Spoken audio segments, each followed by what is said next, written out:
Well, hey there, Mama, and welcome back to the Moms Overcoming Overwhelm podcast, episode number 118. I'm Emily McDermott, and I'm here beside you on this journey as we work together to declutter your home, head, and heart. If you are like me, you might be starting to get your physical clutter under control, but when it comes to digital clutter, it's a whole other story. And I'm very excited to be talking to fellow podcaster and my friend Deanna Yates on the show today, all about digital decluttering, specifically files and emails. Please help us, Deanna.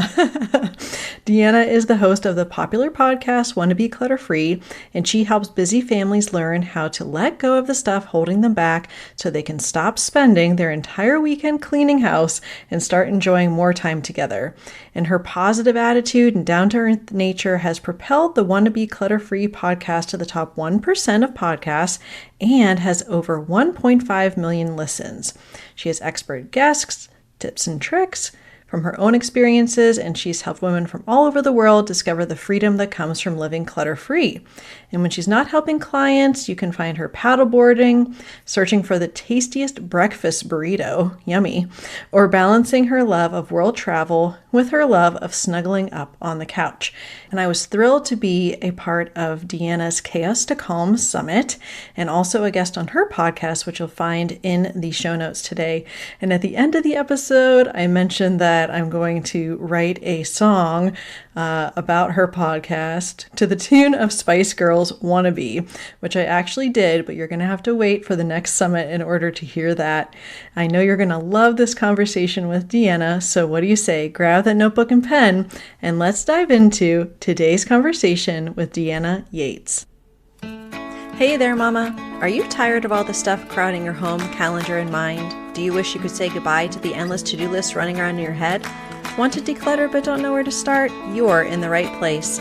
Welcome to Moms Overcoming Overwhelm, where you will find proven and practical solutions to declutter your home, head, and heart. Hi, I'm Emily, a wife, boy mom, and simplicity seeker. I struggled to get pregnant and felt overwhelmed until I discovered decluttering could create the physical and emotional space I needed to become a mom.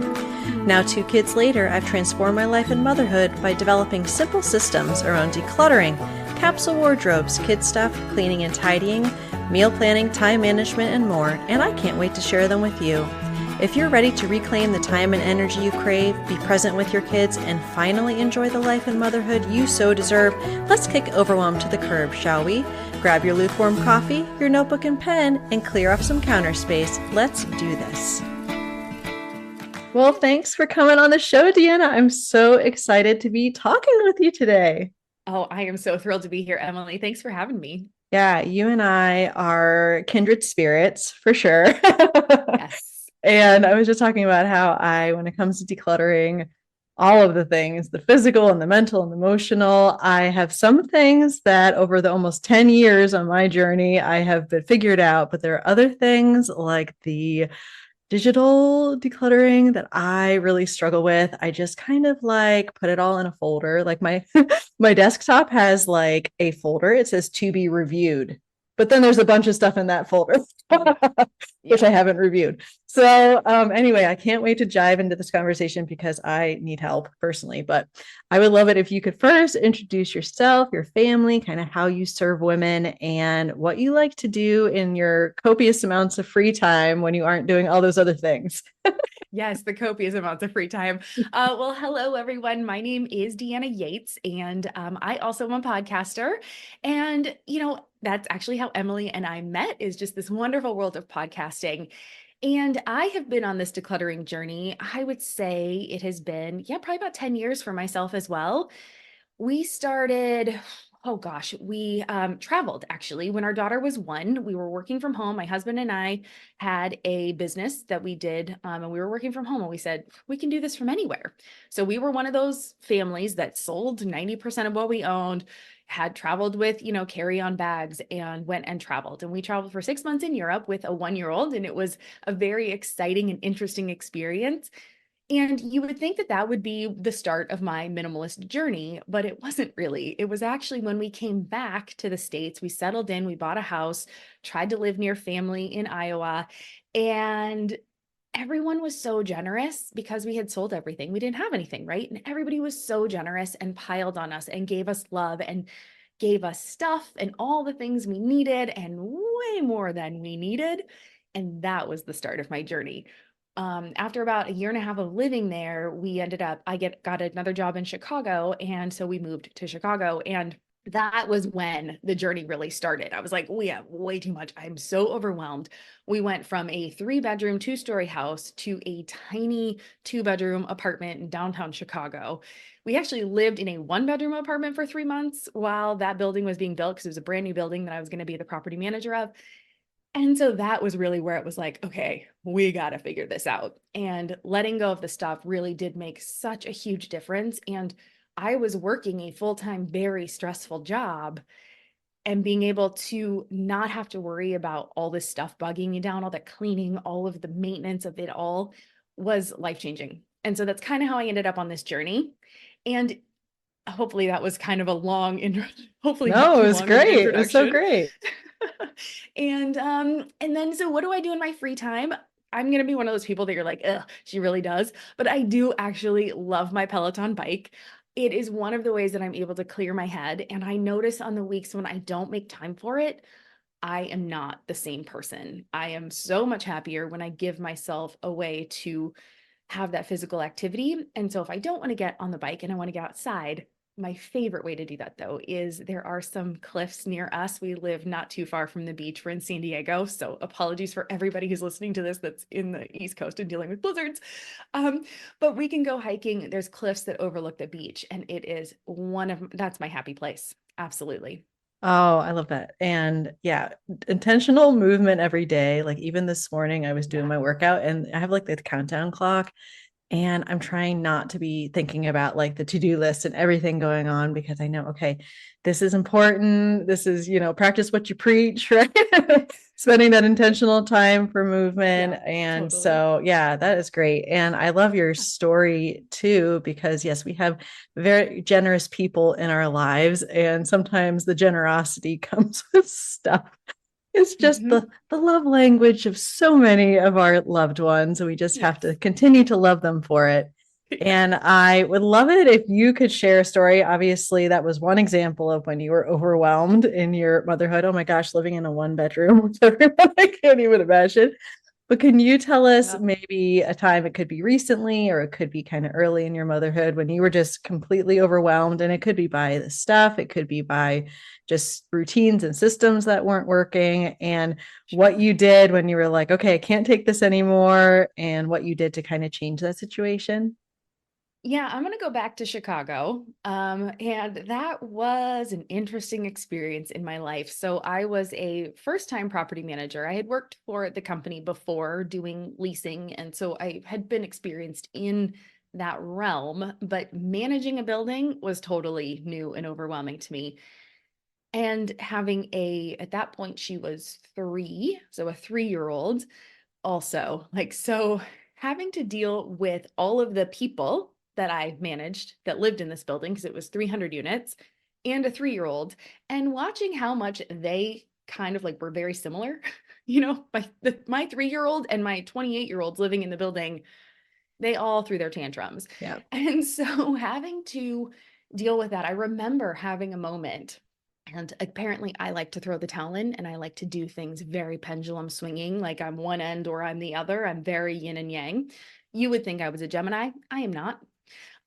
But we had a flood in the building. It was really bad, like really, really bad. We had sprinkler head, movers broke a sprinkler head on the 19th floor. It was terrible, flooded 50 something units. It was like, when I say devastating, devastating. But watching people freak out about their stuff, which I totally understand, right? I get it. I was sympathetic. But at the same time, it was just stuff. And having started that minimalist journey, that was really interesting to me because I had already started to get to the first couple steps of like, it's just stuff, right? You can replace it, it's all replaceable. And honestly, in a year, you are not even going to care about that thing that you are freaking out about today. And so, I know that sounds kind of callous. And it wasn't like, oh, just get over it. It was like, totally, I get it. Like, let's figure it out. Let's do it. But in the back of my mind, I didn't tell them to get over it. But in the back of my mind, I was having these thoughts of like, I never want to be such a slave to my stuff that I am screaming at a person because of it. Right. So those moments, that was probably the most overwhelming thing I've ever had to deal with in my life. I worked nonstop for weeks to get that all cleaned up. And, obviously I wasn't cleaning it up, but working with the companies and getting all the vendors and doing all the things and moving people, like having to move people from these brand new apartments they had just moved into. Oh man, was it a nightmare. But it all worked out. I ended up, sticking through it, getting getting to the point where the building was back we got it to 95% leased up, which is like that's what you strive for when you're in that industry. It's never going to be 100%. So like 95 is like the goal. And so we got there and it was great. And at that point, I was like, I'm done. Like, I'm tapping out. This is it. This is not my jam. This is not what I am meant to do with my life. I am not going to spend the next 20, 30 years of my life dealing with this. What are we going to do? And so we were actually going to take just a couple weeks. Actually, I think we were going to take 30 days and we were going to go to Spain. And our daughter was 4, almost 5 at the time. We had enrolled her in kindergarten in Chicago. And we looked at it and we realized that kindergarten is not required in 35 of the 50 states in the US. Oh, So if you didn't wow. know that, shocking. So you don't have to provide any proof that your child went to kindergarten. It actually starts in first grade for all the 50 states, but there's 15, most on the East Coast. So maybe that's why it didn't make sense. But so mostly on the East Coast, a couple southern states, but places we weren't going to live. We don't have family there. That wasn't going to be a place that we were going to settle down. And even if we did, maybe we just moved back after first grade. So we were very flexible. And we thought, what if we just traveled? What if we took this year before she's stuck in school? Because we always said we wanted to settle once she was in elementary school and stay put, right? Give her that stability that we both had growing up. But we had not really wanted to do that as adults. We didn't want to settle down, but we thought, okay, here's our compromise. It's time. And so we did. We traveled in Europe for about a year and a half. She did kindergarten in Munich. It was awesome. And that was another time where we really were just like, okay, we're going to reevaluate what works for us. And I don't recommend that people do that and just throw in the towel. If you have the ability, I mean, absolutely do it. It was again, life-changing, wonderful, and able to kind of work together. And this was all right before COVID. So we moved to San Diego, July of 2019. So we had spent a ton of time together, the three of us, like we're the three musketeers traveling around doing all this stuff together. And so when COVID hit, it wasn't that big of an upheaval for us because we were new to San Diego. We didn't have a ton of friends. We didn't have a huge social life that we had to give up. The three of us were really used to being together. My husband and I have worked together. We work from home. We're used to being around each other a lot. So I was really thankful for that. Of course, if we could not have COVID, that would have been wonderful. But, it is what it is. You got to deal and roll with those punches. But those were kinds of those things that, that's one of the things we did when I was overwhelmed. I generally just have a moment of like, I've got to pull away and I've got to really reassess and see what's working and what's not. And hopefully that Yeah. made sense and helpful. Yes, of course. Yeah. And I think that the fact that you were able to simplify and declutter kind of already, then you really have, first of all, less attachment to things. Like I actually do that as an exercise with people that I coach. Like imagine you went on vacation and then someone called, your neighbor called and said everything flooded. Like, what would you miss? And like, go. And most people say photos. And then I say, okay, anything else? And they're like, because there's nothing like that important, like you Yeah. said, but also that you had that flexibility to be able to really, like you said, reassess and not feel burdened and kind of bogged down by what you had. And you could give your daughter that experience. That is really awesome. And yeah, I love your story is so much more like fun than mine, but that's okay. Totally. Okay, you gotta help me, Deanna, because Okay. I can't do this digital clutter thing anymore. It's driving me nuts and I need some help. We all need All help. right. And No I worries. know for me, like I can just kind of hide it but Mhm. it does cause a lot of stress for me. Like for me, I'm trying in my inbox to have like less than 50 in there because if it's more than 50 in my Gmail, it goes to a second Yeah. page. I'm like, no.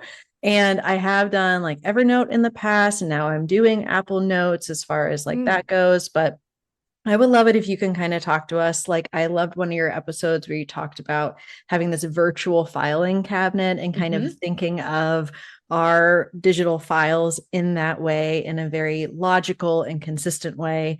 And if you had an overwhelmed mom that's like me, like, oh my gosh, my email's out of control. I have a million photos on my phone and I don't even know how to scan anything because I just have piles everywhere. Like, what kind of process Totally. would you bring her through? Because we all need help, I think, in this area. Absolutely. Okay. So first off, know that you're okay. You're normal. People deal with this, right? You've already been able, you've proven that you can do this with your physical stuff. So if you can do it with your physical stuff, 100% you can do it with your digital stuff. And it is very similar. It's just so easy to put off the digital clutter because you don't see it. And so that's what we're going to start with, right? We're going to figure that part out first, and then we will work on the rest of it. Okay, so when you're looking, okay, the way I like to set up my systems is I think about my virtual filing cabinet exactly like I think of my physical filing cabinet. So I'm going to have folders for personal things. I'm going to have folders for business things. And I do have the third file I have is a temporary file. And this one is kind of what I think is the key to it, because just like when I declutter things, there are going to be things that I'm physical things. There are things that I'm not 100% sure on. And so that can be my maybe box of things that I'm like, well, time will tell if that's going to be something that I really want or I really need, or, once I'm removed from it a little bit, I will realize that I don't actually need it and I'm much more likely and it's easier to let go of. Do you feel the same? Do you ever do that with your Oh physical yeah. clutter? Yeah, I Okay. usually, yeah, that I call it like the out of sight, out of mind bin. And you're just kind of like not sure, but then you have a system for going back to it, because then if you don't, then it doesn't become maybe, it's just another bin of stuff you're keeping. Yes. Perfect. So exactly. So it's kind of like that. So for me in my temporary folder, I'm going to have things like screenshots. I'm often taking screenshots of different things that I either want to remember to do, kind of as like a running to-do list for me, or maybe it's a reel I liked that, for my business. And I'm like, you know what? I really liked how that person did that. I'll take a screenshot of it so I can kind of see if that's something that would work for my audience or for me, or if I can figure something out like that. Right. So I do a lot of research and do a lot of temporary files and things like that. And those go in there because then I know after a while, those aren't going to be things that I actually ever have to come back to. And those I feel like are the things that bog me down the most. That's my downloads folder that if I don't clean it out regularly, ugh, it's a mess, right?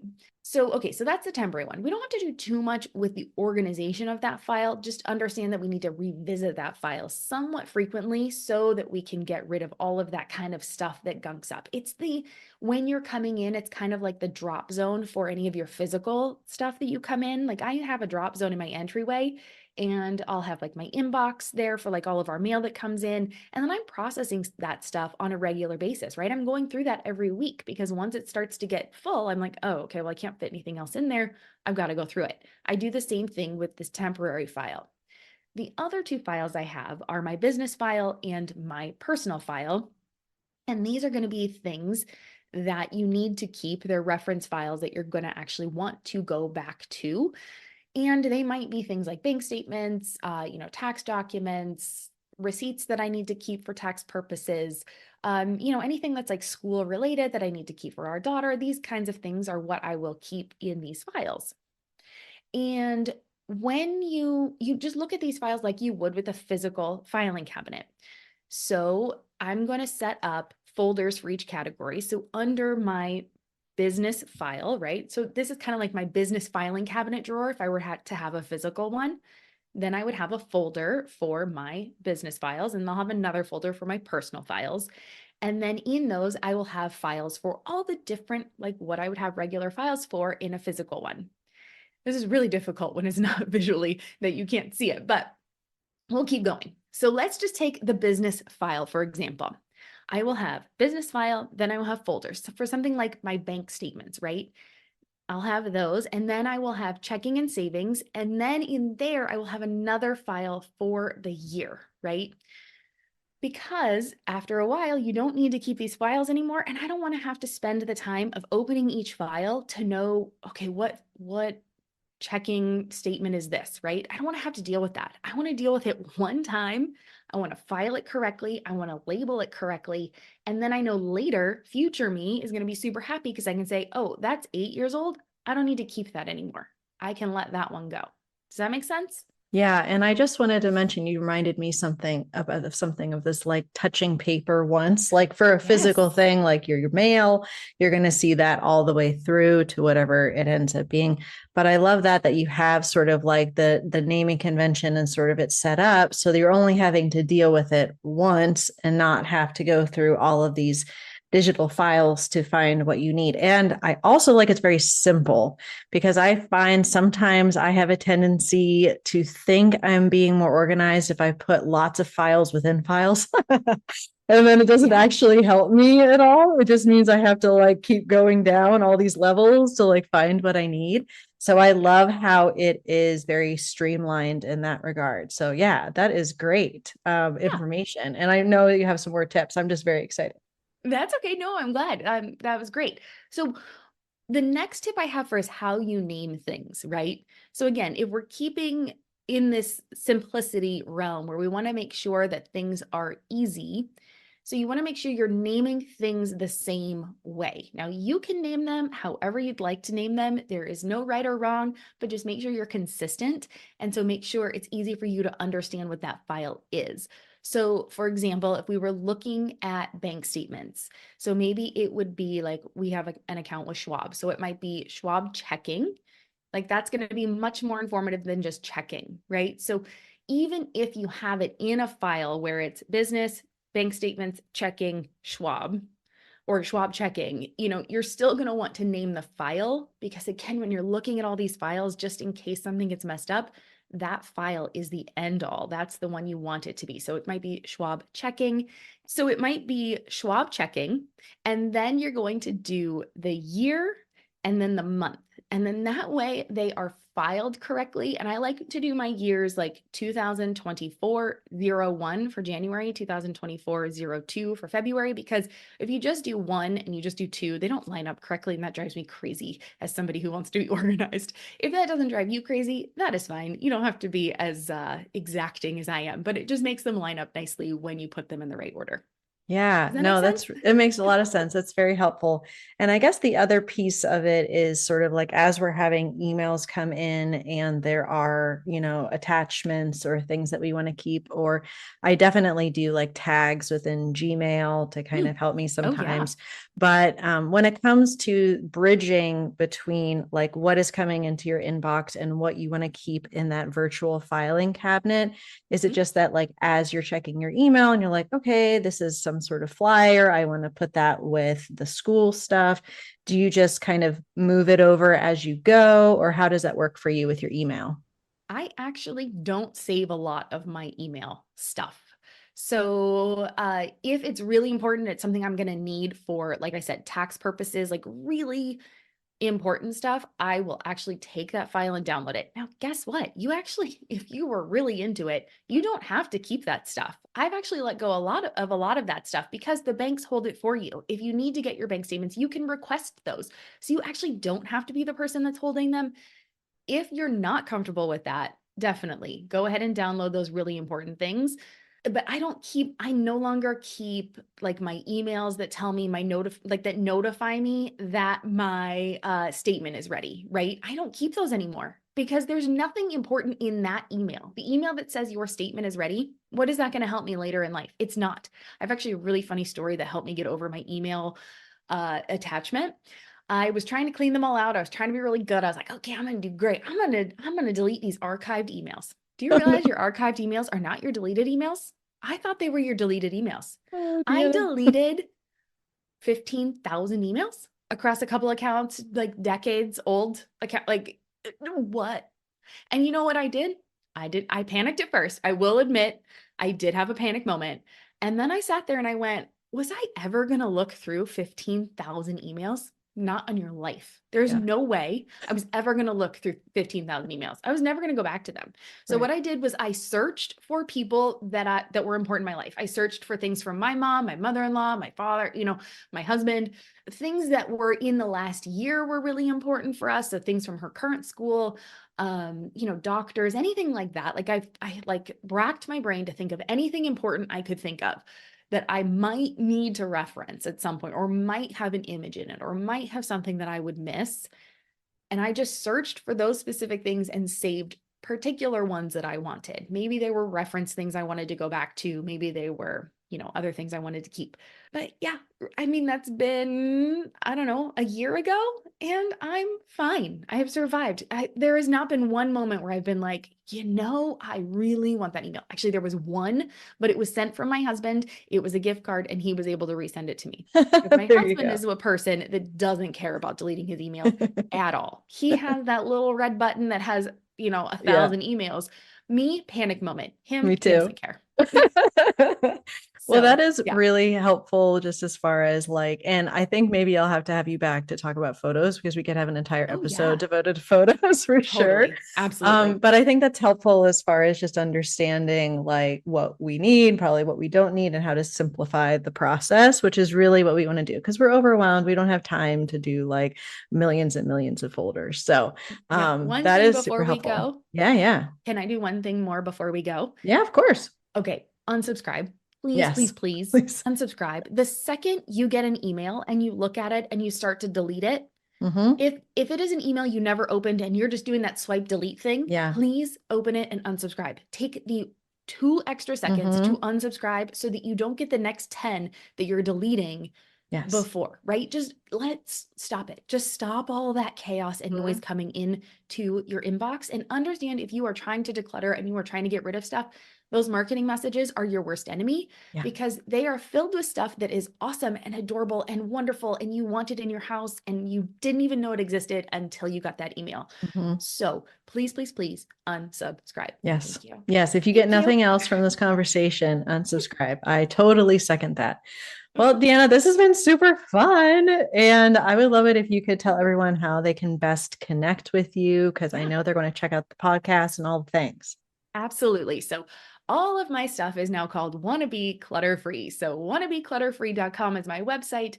That is my handle on Instagram, and that is the name of my podcast, Wannabe Clutter-free. I just have Spice Girls in my head right now. Totally. So I do poetry and song parodies and stuff. So I'm gonna have to write you one. It's if you want to be clutter free, you got to do something and something. Yes, please do.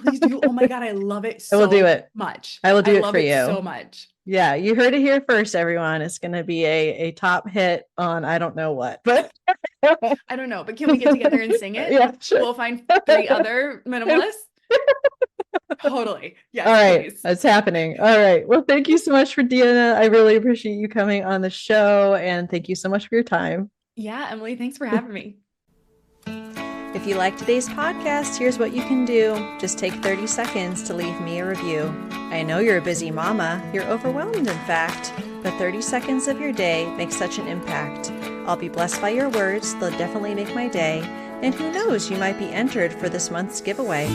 In Apple Podcasts, scroll down to write a review. Thanks so much for your time. I'm so grateful for you.